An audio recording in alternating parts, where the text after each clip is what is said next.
Shagun and his mother, Sade, lived in a tiny hut with a roof of woven palm.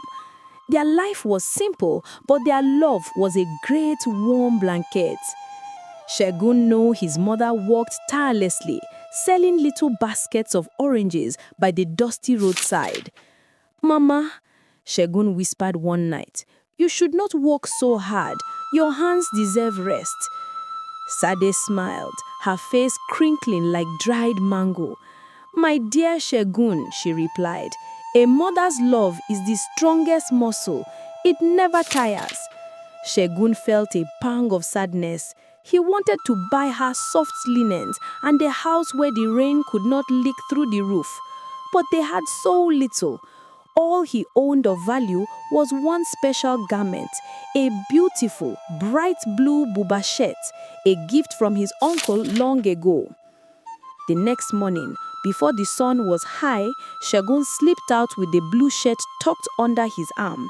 He walked all the way to the market square. He found a kind tailor and sold the beautiful cloth. The money was just enough. It was enough for a long, bumpy journey. "I am going to Lagos, Mama," he said later that day, his voice steady.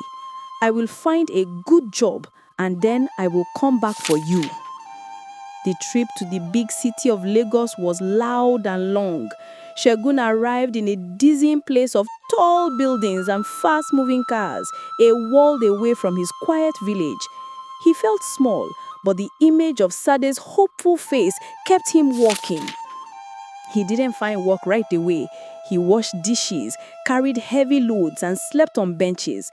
Day after day, he worked any honest job he could find, saving every single coin until his hands were calloused and his clothes were worn even thinner. Finally, his luck turned. A kind man who owned a small auto repair shop saw Shagun's determination. He hired Shagun, taught him to fix engines, and paid him a fair wage. Shagun was a quick learner, and soon he was a valuable mechanic. Years passed.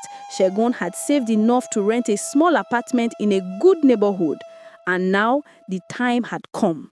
He bought a ticket back to the village, not on the noisy bus, but in a clean, comfortable car he had rented just for his mother. The blue buba was gone, but the love it paid for had returned 100-fold. Shagun drove Sade back to Lagos, to a new life of ease and warmth. Her work was finally done, and her loving muscle could rest strong and content.